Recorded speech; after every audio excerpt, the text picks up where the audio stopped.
বঙ্গ BJP এবং RSS এর সমন্বয় বৈঠক। এর আগে 2011 সালে এই ধরনের বৈঠক দেখা গিয়েছিল এবং তারপর 2025 সালে বঙ্গ বিজেপি এবং আরএসএস নেতৃত্বের সমন্বয় বৈঠক, অর্থাৎ পাখির চোখ 2026-এর বিধানসভা নির্বাচন মাঝে বেশ কয়েক মাস বাকি রয়েছে, কিন্তু এখন থেকেই বিভিন্ন রাজনৈতিক দলের মধ্যে রীতিমতো তৎপরতা লক্ষ্য করা যাচ্ছে। আর 26-এর বিধানসভা নির্বাচনের আগে বিজেপি এবং আরএসএস এর এই সমন্বয় বৈঠক, যেখানে বঙ্গ বিজেপির হেভিওয়েট নেতৃত্বরা এবং পাশাপাশি আরএসএস এর হেভিওয়েট নেতৃত্ব তারা উপস্থিত রয়েছেন এবং 2024-এর লোকসভা নির্বাচনে যে সমস্ত এলাকায় বিজেপি তাদের সংগঠন শক্ত করতে পারেনি, সেই সমস্ত বিধানসভা এলাকার যে তালিকা তা দেওয়া হয় এবং সেই সমস্ত বিষয় নিয়ে, সেই সমস্ত বিধানসভা এলাকার বিষয় নিয়ে পূর্ণাঙ্গ আলোচনা হয় এদিনের এই বৈঠকে, এমনটাই জানা যাচ্ছে। অর্থাৎ বিভিন্ন গুরুত্বপূর্ণ বিষয় মূলত আলোচনা হয়েছে সমন্বয় বৈঠকে। আরো বিস্তারিতভাবে জানাবেন এই মুহূর্তে সরাসরি সঙ্গে রয়েছেন আমাদের প্রতিনিধি প্রীতিশ বন্দ্যোপাধ্যায়। প্রীতিশ, 2011-র পর 2025-এ বঙ্গ বিজেপি এবং পাশাপাশি আরএসএস এর এই সমন্বয় বৈঠক, তাৎপর্য এবং এই বৈঠকে কাদের উপস্থিতি নজরে এসেছে, ঠিক কি কি বিষয়ে আলোচনা?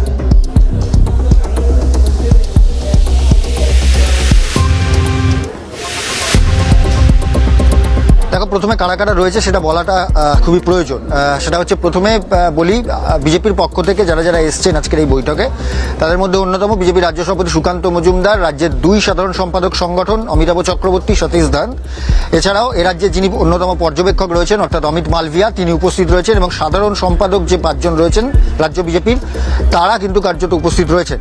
এছাড়াও যদি তুমি দেখো, তাতে করে আরএসএস এর পক্ষ থেকে যারা রয়েছেন তাদের মধ্যে অন্যতম জলধর দা রয়েছেন, অর্থাৎ জলধর মাহাতো, তিনি কিন্তু রয়েছেন। এছাড়াও যারা সঙ্গের যারা প্রান্ত প্রচারকরা রয়েছেন তারা এই বৈঠকে উপস্থিত রয়েছেন এবং সার্বিকভাবে কতগুলো বিষয় নিয়ে কিন্তু এই সমন্বয় বৈঠক চলছে। এবং আরএসএস প্রধান মোহন ভাগবত যখন তিনি 11 দিনের রাজ্য সফরে এসেছিলেন, তখন কিন্তু তিনি বর্ধমানের অর্থাৎ মধ্যবঙ্গের যে সভায় তিনি অংশগ্রহণ করেছিলেন, সেখানে তিনি পরিষ্কার বার্তা দিয়েছিলেন যে সামগ্রিকভাবে আরএসএস সম্পর্কে জানতে হলে বাইরে থেকে কোনো রকম মতামত না দিয়ে আরএসএসে আসুন এবং আরএসএস সম্পর্কে বিচার করুন, এবং বিচার করে সামগ্রিকভাবে যদি কোনো সিদ্ধান্ত বদল আপনাদের করতে হয়, অর্থাৎ আরএসএস সম্পর্কে বোঝা এবং জানার পরে যদি কোনো রকম সিদ্ধান্ত বদল করতে হয়, তাহলে আপনারা চলে যেতে পারেন। অর্থাৎ বলা যেতে পারে আরএসএস সম্পর্কে সম্যক যে ধারণা, সেই বিষয়গুলোকে নিয়ে বলেছিলেন আরএসএস প্রধান মোহন ভাগবত। এবং সার্বিকভাবে সেই বিষয়গুলোকে নিয়েও কিন্তু যেরকম ভেতরে আলোচনা, এবং তার সঙ্গে সঙ্গে যারা প্রান্তের যারা প্রচারকরা রয়েছেন, অর্থাৎ 3টি ক্ষেত্র রয়েছে, অর্থাৎ উত্তরবঙ্গ, দক্ষিণবঙ্গ এবং মধ্যবঙ্গ যে রয়েছে, তাদের যে ক্ষেত্রীয় প্রচারকরা রয়েছেন তাদের সঙ্গে মূলত আলোচনা চলছে রাজ্য বিজেপির নেতাদের সঙ্গে। এবং সার্বিকভাবে 2026 যে বিধানসভা নির্বাচন আসতে চলেছে, সেই নির্বাচনের আঙ্গিকে কোন কোন জায়গায় বিজেপি এখনো পর্যন্ত তাদের মণ্ডল স্তর বা বুথ স্তর পর্যন্ত এখনো পর্যন্ত সংগঠন তৈরি করতে পারেনি, সেই সমস্ত বিষয় নিয়েও সম্যকভাবে আলোচনার একটা সম্ভাবনা জোরালোভাবে ছিল এবং সেটা বিষয় নিয়ে আলোচনা হয়েছে। এবং কেন সেখানে কার্যত বিজেপি এখনো পর্যন্ত সংগঠন তৈরি করতে পারেনি বা আরএসএস কতটা সাহায্য করতে পারে, সেই সমস্ত বিষয়গুলোকে নিয়েও কিন্তু ভিতরে যে আলোচনা, সেই আলোচনা হয়েছে। এবং দলের মধ্যে কোনো রকম বিবাদ বা কোনো রকম কোনো সমস্যা থাকলে সেই বিষয়গুলোকে দলীয় অন্দরের ভেতরেই মিটিয়ে নেওয়ার একটা বার্তা কিন্তু দেওয়া হয়েছে, এমনটা কিন্তু সূত্রের খবর পাওয়া যাচ্ছে। অর্থাৎ বলা যেতে পারে 2026-এর যে বিধানসভা নির্বাচন, সেই বিধানসভা নির্বাচনের যে আঙ্গিক, সেই আঙ্গিকে যাতে সর্বমত সমন্বয়ে যাতে প্রচার এবং অতি দ্রুততার সঙ্গে বিভিন্ন জায়গায় যে প্রবাস, সে সমস্ত প্রবাসগুলো যাতে করে শুরু করে দেওয়া যায়, সেই বিষয়গুলোকে নিয়েও কিন্তু আজকের এই বৈঠকে আলোচনা চলছে। এবং আগামী 2 দিন এই বৈঠক হবে, আজকে তার প্রথম দিন এবং আগামী কালকেও কিন্তু বৈঠক রয়েছে। এবং রাত্রিবাস কোন কর্মসূচির বিষয়ে নির্ধারণ করা হয়েছে এই বৈঠকে? যারা প্রান্ত প্রচারকরা রয়েছেন তাদের সঙ্গে এবং তার সঙ্গে সঙ্গে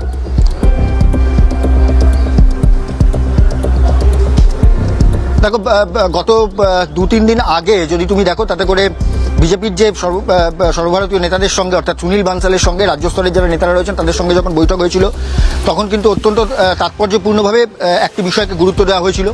সেই বিষয়টি ছিল সম্পূর্ণরূপে এক দেশ এক ভোট নিয়ে, যাতে করে বিজেপির যারা নেতারা রয়েছেন অর্থাৎ রাজ্য স্তরে তারা যাতে প্রচারে যান, প্রচারমুখী হন, সেই বিষয়গুলোকে নিয়ে যেরকম বার্তা দিতে হবে। রাজ্য স্তরের যারা নেতারা রয়েছেন এবং জেলা স্তরের যারা নেতারা রয়েছেন বিজেপির, তাদেরকে যেরকম নির্দেশ দিয়ে দেওয়া হয়েছিল সুনীল বানসালের তরফ থেকে, অর্থাৎ কেন্দ্রীয় নেতৃত্বের তরফ থেকে, সেখানেও কিন্তু এখানেও কার্যত কিছু বিষয় নিয়ে আলোচনা হয়েছে। যেমন রামনবমী থেকে শুরু করে হনুমান জয়ন্তী, এই সমস্ত বিষয়গুলোকে যাতে করে আরও বেশি করে পালন করা যায়, আরও বেশি করে রাজ্য জুড়ে বিভিন্ন জেলায় জেলায় যাতে করা যায়, কার্যক্রম কর্মসূচি যাতে করা যায়, সেই বিষয়গুলোকে নিয়েও কিন্তু আজকের আলোচনায় উঠে এসেছে, এমনটাই কিন্তু সূত্রের খবর। বেশ, অবশ্যই পরিস্থিতির দিকে নজর রাখো। আপাতত ধন্যবাদ প্রীতিশ। অর্থাৎ একদিকে যেমন আমরা জানি মহানাগরিক তথা তৃণমূল নেতা ফিরহাদ হাকিম তিনিও কিন্তু রীতিমতো পথে নেমেছেন এবং ভুতুরে ভোটার অর্থাৎ ভোটার লিস্ট ক্লিন করার যে বার্তা তৃণমূল সুপ্রিমো দিয়েছেন মেগা বৈঠক থেকে, সে বিষয়ে তৎপরতা লক্ষ্য করা যাচ্ছে। একদিকে তৃণমূল কংগ্রেসের পাশাপাশি 26-এর বিধানসভা নির্বাচনকে পাখির চোখ করে কিন্তু বঙ্গ বিজেপির হেভিওয়েট নেতৃত্বরা তারাও রীতিমতো প্রস্তুত। অর্থাৎ কার্যত মাঝে কয়েকটা মাস বাকি থাকলেও রীতিমতো ভোটের দামামা যে বঙ্গে বেজে গেছে তা বলাই বাহুল্য। আর এখান থেকে আমরা আলোচনা এগিয়ে নিয়ে যাওয়ার চেষ্টা করব। রাজনৈতিক বিশ্লেষক ঝন্টু বড়াইক আমাদের সঙ্গে রয়েছেন। ঝন্টুদা, অনেক স্বাগত জানাই চারটে চতুষ্কোণে। আমি যে বিষয়ে কথা বলতে চাই, মূলত আমরা দেখতে পাচ্ছি 2011 সালের পর 2025 সালে আবারও সমন্বয় বৈঠক, যেখানে বঙ্গ বিজেপি এবং তার পাশাপাশি আরএসএস এর নেতৃত্ব তারা সমন্বয় বৈঠকে অংশ নিলেন। বিভিন্ন বিষয়ে আলোচনা চলছে, কতটা তাৎপর্যপূর্ণ? না, এটা খুব একটা সাংঘাতিক তাৎপর্যপূর্ণ এই অ্যাসপেক্টে বলছি। দেখো, এটা কিন্তু পশ্চিমবঙ্গের রাজনীতির জন্মের মানে পশ্চিমবঙ্গ তৈরি হওয়ার পরে এই প্রথম আরএসএস এর কর্ণধার তিনি কিন্তু টানা পশ্চিমবঙ্গে ঘাঁটি গেড়ে রইলেন, প্রথম দিক। দ্বিতীয় দিক তুমি খেয়াল করো, আরএসএস এর এই মুহূর্তে পশ্চিমবঙ্গে স্কুল মানে যে 1 লাখ স্কুল ওরা করে, বনবাসী কল্যাণ সমিতি, আদিবাসীদের অধ্যুষিত এলাকায় স্কুলগুলো যে করছে, সেই স্কুলের সংখ্যাটা কিন্তু আমরা অনেকেই জানি না 4000 ক্রস করে গেছে। অদূর ভবিষ্যতে টার্গেট প্রত্যেকটা গ্রাম পঞ্চায়েতে একটা স্কুল করা, অর্থাৎ মতাদর্শকে প্রচার করা। আমি বলছি যে আরএসএস কে বোঝা কিন্তু আরএসএস এর ভিতরে না গেলে যাওয়া যায় না। যে যেমন আরএসএস এর প্রধান বলেছেন, আমার এই আরএসএস যে বিজেপির চালিকা শক্তি ভোটের মাদার অর্গানাইজেশন, এটা কিন্তু বারবার আরএসএস প্রমাণ করেছে। তুমি খেয়াল করো, মহারাষ্ট্র 5% ভোটে ছিল, তারা কিন্তু আসরে নেমে তুলেছে। আমি তোমাকে স্পেসিফিক বলছি, আরএসএস 2011 পরে পশ্চিমবঙ্গে কিন্তু সাংঘাতিক পরিমাণে কিন্তু বিভিন্ন প্রান্তিক অঞ্চলগুলো, আদিবাসী এলাকা, তুমি জানো বনকল্যাণ সমিতির মাধ্যমে, বনবাসী কল্যাণ সমিতির মাধ্যমে ওরা কিন্তু আদিবাসী পুরুলিয়া, উত্তরবঙ্গে কিন্তু ছড়িয়ে গেছে 19 নির্বাচনে। আমি বলছি যে এই অর্গানাইজেশন, যে অর্গানাইজেশনটা পশ্চিমবঙ্গের বিজেপি সাথে কিন্তু একটা ফারাক হয়েছিল বিগত 2 নির্বাচনে। আমার সক্রিয় ভূমিকার আমার পিছনে যে লজিকটা থাকে সেটা খেয়াল থাকবে। বিগত লাস্ট নির্বাচন লোকসভায় আসন বাড়লেও ভোট কিন্তু 15 লক্ষ কমে গেছিল। এটা শুধু তাই নয়, বিজেপির সাথে তৃণমূলের শাসক তৃণমূলের ভোট শতাংশ বিপরীত দাঁড়িয়েছিল 7%। আমরা এটা জানি যে মূলক অনুযায়ী পশ্চিমবঙ্গে 90টা সিটে ভোট কাটাকাটির অঙ্কে সংখ্যালঘু ভোট এবার কিন্তু একটা পাখির চোখ করেছে মূলত বিজেপি। প্রশ্নটা হলো 70% হিন্দু, তাদের একটা বড় অংশ যারা এই মুহূর্তে বাম সমর্থিত হিন্দু বাঙালি এবং বকাবকি বিজেপি কিন্তু সেই ভোটটাকে টার্গেট করছে। এই জন্য দেখবো স্লোগান তোলা হচ্ছে। একেবারে ঝন্টুদা, একটু সাউন্ডে প্রবলেম হচ্ছে, একটু দেখবেন বিষয়টা, সঙ্গে থাকুন, একটু সঙ্গে থাকতে অনুরোধ করব। এবং যেই খবর আপনাদের জানাচ্ছিলাম, 26-এর বিধানসভা নির্বাচনকে সামনে রেখে ইতিমধ্যেই বিভিন্ন রাজনৈতিক দল তাদের কিন্তু রীতিমতো পথে নেমেছে এবং তারা তাদের কর্মসূচি ইতিমধ্যেই শুরু করে দিয়েছে। একদিকে যেমন রাজ্যের শাসক দলের মধ্যে তৎপরতা লক্ষ্য করা যাচ্ছে, ঠিক তেমনই এ রাজ্যের প্রধান বিরোধী রাজনৈতিক দল তাদের মধ্যেও কিন্তু চূড়ান্ত তৎপরতা লক্ষ্য করা যাচ্ছে। এবং বঙ্গ বিজেপি ঠিক তার পাশাপাশি আমরা দেখলাম আরএসএস এর এই সমন্বয় বৈঠকে, যেই বৈঠকে বিভিন্ন বিষয় নিয়ে আলোচনা হয় এবং 2024-এর লোকসভা নির্বাচনে যেই বিধানসভা এলাকাগুলিতে সাংগঠনিক শক্তি ততটা নজরে আসেনি বিজেপির তরফে, ঠিক সেই এলাকাগুলির কথাও আজকে এই বৈঠকে অর্থাৎ এই সমন্বয় বৈঠকে উঠে এসেছে এবং সে বিষয়ে পূর্ণাঙ্গ আলোচনা চলে।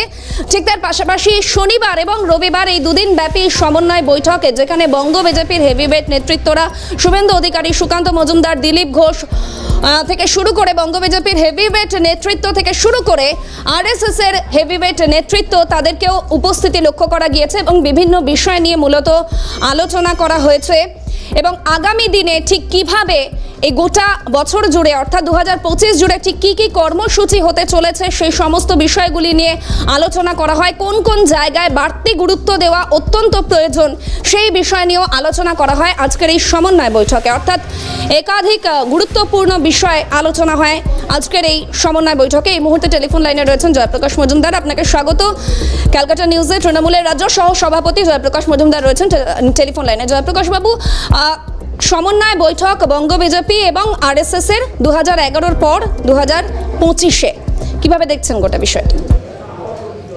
না, একটা কথা আপনাদেরকে মনে করিয়ে দেওয়া প্রয়োজন, আপনারা বহুল প্রচারিত একটা টিভি চ্যানেল, সাধারণ মানুষ আপনাদের প্রোগ্রাম দেখে, তাদের জানার জন্য আমি এটা বলছি। 1947-48 সালে আরএসএস যখন ব্যান হয়ে গিয়েছিল গান্ধী হত্যার পরে, তার পরবর্তী ক্ষেত্রে আরএসএস একটি মুচলেখা দেয় কেন্দ্রীয় সরকারের কাছে যে তারা তাদের কনস্টিটিউশনে এইটা যোগ করেছে যে কোনো রাজনৈতিক প্রক্রিয়ার সঙ্গে আরএসএস যুক্ত হবে না, এবং সেই কথা এখনো তাদের কনস্টিটিউশনে সুস্পষ্টভাবে লেখা আছে। যে কেউ সেটা চেক করে নিতে পারেন, আপনারাও পারেন আপনাদের চ্যানেলের পক্ষ থেকে, যে আরএসএস এর কনস্টিটিউশনের শুরুতেই বলা হয়েছে রাজনৈতিক ব্যক্তি বা রাজনৈতিক কর্মকাণ্ডের সঙ্গে আরএসএস যুক্ত হবে না। আর আজকে 75 বছর পরে দেখা যাচ্ছে আরএসএস হচ্ছে সব থেকে বড় রাজনৈতিক ব্যাপারে নাক গলানো একটা সংস্থা।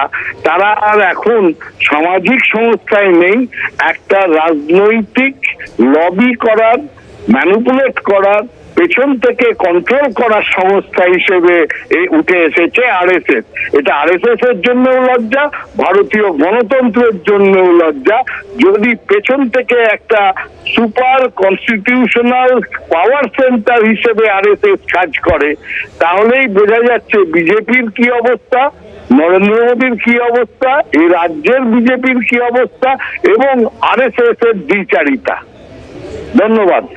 অনেক ধন্যবাদ জয়প্রকাশ বাবু। অর্থাৎ তৃণমূলের রাজ্য সহ সভাপতি জয়প্রকাশ মজুমদার ছিলেন টেলিফোন লাইনে, তার প্রতিক্রিয়া নিলাম আমরা। এবং এখান থেকে দাঁড়িয়ে বিভিন্ন বিষয় নিয়ে মূলত আলোচনা হয়েছে, যেখানে বিভিন্ন বিষয় উঠে এসেছে। পূর্ণাঙ্গ আলোচনা অর্থাৎ 2024-এর যে সমস্ত এলাকাগুলিতে মূলত কিছুটা হলেও সাংগঠনিক শক্তির দিক থেকে পিছিয়ে ছিল রাজ্য বিজেপি, সেই এলাকাগুলো মূলত আরও বেশিভাবে পয়েন্ট আউট করে সেই বিষয় নিয়েও কিন্তু পূর্ণাঙ্গ আলোচনা হয়। 2026 সালে বঙ্গে বিধানসভা নির্বাচন, এবং তার মধ্যেই আমরা দেখতে পাচ্ছি বিভিন্ন রাজনৈতিক দলের রীতিমতো তৎপরতা নজরে আসছে, এবং ইতিমধ্যেই রাজ্য বিজেপি এবং আরএসএস এর তরফে রীতিমতো সমন্বয় বৈঠক, এই বৈঠক নিয়ে আলোচনা হয়েছিল যখন মোহন ভাগবত 11 দিনের বঙ্গ সফরে এসেছিলেন। সে সময়ও এই সমন্বয় বৈঠক নিয়ে চর্চা ছিল তুঙ্গে, এবং এই বৈঠকে বিভিন্ন বিষয় নিয়ে শনিবার এবং রবিবার এই দুদিন ব্যাপী সমন্বয় বৈঠকে 2011 সালের পর এবার 2025 সালে এই সমন্বয় বৈঠক বঙ্গ বিজেপি এবং আরএসএস নেতৃত্বে, যেখানে বঙ্গ বিজেপির তরফে হেভিওয়েট নেতৃত্বরা উপস্থিত রয়েছেন, ঠিক তার পাশাপাশি আরএসএস এর তরফেও হেভিওয়েট নেতৃত্বরা উপস্থিত রয়েছেন। বিভিন্ন বিষয় নিয়ে, গুরুত্বপূর্ণ বিষয় নিয়ে আলোচনা হয় এই বৈঠকে। একদিকে যেমন আমরা দেখতে পাচ্ছি রাজ্যের শাসক দলের তরফে 2026-এর বিধানসভা নির্বাচনকে পাখির চোখ করে তৎপরতা তুঙ্গে, অর্থাৎ সেক্ষেত্রে যেমন নেত্রী বিভিন্ন ক্ষেত্রে একেবারে তৃণমূল সুপ্রিমো বেঁধে দিয়েছেন ঠিক কোন কোন দিকে গুরুত্ব দিতে হবে সেই বিষয়গুলো, ঠিক তার পাশাপাশি বঙ্গ বিজেপি এবং আরএসএস এর তরফে সমন্বয় বৈঠকেও কিন্তু অর্থাৎ বিভিন্ন বিষয় নিয়ে আলোচনা হয়। এই মুহূর্তে কংগ্রেস মুখপাত্র সৌম্য আইচুরায় রয়েছেন টেলিফোন লাইনে। আপনাকে স্বাগত ক্যালকাটা নিউজে। সৌম্যবাবু, একদিকে আমরা দেখতে পাচ্ছি 2026 সালের বিধানসভা নির্বাচন পাখির চোখ করে বিভিন্ন রাজনৈতিক দলের তৎপরতা, এবং বঙ্গ বিজেপির তরফের সমন্বয় বৈঠক আরএসএস এর সঙ্গে 2011-র পর 2025-এ মাঝে এতগুলো বছর পর কিভাবে দেখছেন গোটা বিষয়টি? হ্যাঁ, ওই ছদ্ম ভূমিকাটা আরএসএস এর তো দীর্ঘদিন ধরে ভারতবর্ষে ছিল, তো ওরা অনেকবার ঝাঁপানোর চেষ্টা করেছে পশ্চিমবঙ্গে, কিন্তু পশ্চিমবঙ্গের চারিত্রিক বৈশিষ্ট্য, মানুষের যে বীক্ষণ, তাতে তো পশ্চিমবঙ্গটা কখনোই ধর্মীয় বিভাজনের জায়গা নয়। পশ্চিমবঙ্গের অসাম্প্রদায়িক মানুষের মানসিকতা থেকে পশ্চিমবঙ্গ আজকে উন্নত হয়েছে। তো সেই জায়গায় কিছুটা এখনকার দিনে বায়নারি সৃষ্টি করার চেষ্টা করছে, কিন্তু এখন মুখোশটা সরে গিয়ে মুখটা বেরিয়ে পড়েছে যে ধর্মীয় বিভাজনের মাধ্যমে রাজ্যকে ভাগ করার চেষ্টা করছে আরএসএস। তো আরএসএস এর এই চেষ্টা পশ্চিমবঙ্গে সফল হবে না। আসলে ওই একা বিজেপি পারছে না, এখন আবার আরএসএস কে নিয়ে এসছে। তা আগে পেছনে ছিল, এখন সামনাসামনি এসছে। 2011 সাল থেকে 2021, 22 প্রত্যেকটা নির্বাচনে, 2019 এবং তারও আগে আরএসএস তাদের সাইলেন্ট কাজ করে গেছে পশ্চিমবঙ্গে বিজেপিকে সাহায্য করার জন্য। এবং পশ্চিমবঙ্গের তৃণমূল এবং বিজেপি যে যৌথ খেলা, সেই যৌথ খেলা আরএসএস এর মদত। সেখানে এবার পরীক্ষা বাংলার মানুষ কি দেবেন, বাংলার মানুষের কাছে পরিষ্কার হবে যে ধর্মনিরপেক্ষতার পক্ষে থাকবেন না সাম্প্রদায়িকতার পক্ষে থাকবেন। বাংলার মানুষ আগামী দিনে এদেরকে বুঝিয়ে দেবেন। ধন্যবাদ সৌম্যবাবু। টেলিফোন লাইনে ছিলেন কংগ্রেস মুখপাত্র সৌম্য এইচ রায়। এই মুহূর্তে সরাসরি সঙ্গে রয়েছেন ঝন্টু বড়াইক। আমি ঝন্টুদার কাছে আরো একবার যাওয়ার চেষ্টা করব। ঝন্টুদা, 2026-এর বিধানসভা নির্বাচনকে পাখির চোখ করে বিজেপি এবং আরএসএস এর এই যে বৈঠক, সমন্বয় বৈঠক দুদিন ব্যাপী, গোটা বিষয়টি কিভাবে দেখছেন? না, তুমি কি শুনতে পাচ্ছ এবার পরিষ্কার? একদম পরিষ্কার শুনতে পাচ্ছি ঝন্টুদা। আমি পরিষ্কার বলছি, দেখো আরএসএস যে ধরনের চালিকা শক্তি, that is the mother organization behind the daughter organization, BJP daughter অর্গানাইজেশনের পাওয়ার শক্তি, চালিকা শক্তি আরএসএস। এই কনসোলিডেটেড আরএসএস 1925-এর থেকে যাত্রা শুরু করে তুমি যদি ভোট রাজনীতিতে দেখো যে 82-তে যাদের ভোট 0.1%, 84-এ ওরা লোকসভা নির্বাচনে পশ্চিমবঙ্গে প্রথম ফাইট করে 0.0% ভোট পেল। সে কনসোলিডেটলি আজকে 38% যেই যাদের ডটার অর্গানাইজেশন, অর্থাৎ তাদের ক্যালকুলেটিভ পার্ট হচ্ছে বিগত নির্বাচনে যেখানে তৃণমূলের বিপুল সাফল্যের পরেও তৃণমূল এবং বিজেপি, প্রধান বিরোধী দল বিজেপির ভোট শতাংশের তফাৎটা ছিল মাত্র 7%। এবং তোমাকে খেয়াল রাখতে হবে 7% কাল্টিভেটেড টু হিন্দু বাঙালি ভোট, যেটা বাম এবং কংগ্রেসের মধ্যে আইসোলেটেড। এই যে পার্টটা, যে কাটেঙ্গে তো বটেঙ্গে, বটেঙ্গে তো কাটেঙ্গে, এই যে স্লোগানটা, এই স্লোগানের কার্যকারিতায় আরএসএস কিন্তু পরিষ্কার পশ্চিমবঙ্গের উর্বর মাটিতে বুঝে গেছে যে যেখানে তারা এখন অলমোস্ট 4000-এর উপরে বনবাসী কল্যাণ সমিতি, আদিবাসীদের মধ্যে স্কুল এবং 1 লাখ স্কুল চালু করে ফেলেছে, অর্থাৎ তাদের মতাদর্শ মূলত প্রান্তিক এলাকাগুলোর মধ্যে ব্যাপ্ত। তারা কিন্তু অদূর ভবিষ্যতে এই 7% ভোটের মার্জিনটাকে কমাতে পারবে। ব্যাপক হিন্দুত্ববাদী যে চালিকা শক্তি তারা কিন্তু রিভিল করে ফেলেছে যে 90টা মাত্র বিধানসভা এখানে আছে যেখানে মুসলিম অধ্যুষিত, সেখানে ভোট কাটাকাটির গল্প থাকবে। কিন্তু কনসোলিডেটেড 70% হিন্দু অধ্যুষিত পশ্চিমবঙ্গে ভোটটাকে পোলারাইজ করে 7%-এর ডিফারেন্সটা যদি কাটানো যায়, অর্থাৎ বাম কংগ্রেসের ভোটটাকে ঘর বাপাসি করানো যায়, তাহলে তাদের শেষ রাতের হাসিটা কিন্তু তাদের ফুটবে, যেটা মহারাষ্ট্রে হয়েছিল। মহারাষ্ট্রে 5% ভোটের হিন্দু ভোটটাকে এদিক সেদিক করে ফ্ল্যাকচুয়েট করে কিন্তু তারা ক্ষমতায় আসীন হলো। একই কায়দায় তারা কিন্তু দেখবে দিল্লির নির্বাচনে তাই করলো, যে ব্যাপকতর হিন্দু বেল্টটাকে কিন্তু তারা কনসোলিডেট করেছিল। 13টা জেলাকে একদম দিল্লির 13টা জেলায় কিন্তু মেজরিটেরিয়ান ভোটটা তাদের দিকে চলে এসেছিল। এই জায়গায় দাঁড়িয়ে আরএসএস প্রধান, ভারত স্বাধীনতার পরে পশ্চিমবঙ্গ তৈরি হওয়ার পরে এত দীর্ঘ কোন আরএসএস এর প্রধান পশ্চিমবঙ্গে অবস্থান, এটা তার কৌশলগত অবস্থান শুধু নয়, তারা বুঝে গেছে মাটিটা যথেষ্ট উর্বর হয়েছে। Now it has the big time যে তারা এই উর্বর মাটিতে ফসল ঘরে তুলবে। তোমাকে পরিষ্কার জানাচ্ছি, এই আরএসএস কিন্তু কাল্টিভেটেড করছে 7% ভোটের এই যে মার্জিনটাকে, যেটা তারা মহারাষ্ট্রে 5% ডিফারেন্সটাকে কিন্তু তারা মিনিমাইজ করে জিতে ফসলটা তুলেছিল। এই জায়গায় দাঁড়িয়ে আরেকটা জিনিস তোমাকে বলি, লাস্ট নির্বাচনে তৃণমূল প্রচুর সিট পেয়েছিল, কিন্তু অনেকেই সেটা হয়তো ধাতব্যে রাখে না। তৃণমূল 15 লক্ষ ভোট কম পেয়েছিল। তারা 21-এ যেটা পেয়েছিল 2,90,00,000, এবার তারা পেয়েছিল লাস্ট নির্বাচনে 2,75,00,000। অপরদিকে বিজেপির কিন্তু ভোটটা বেড়েছিল এবং এই ভোটটা হিন্দুত্ববাদী ভোট।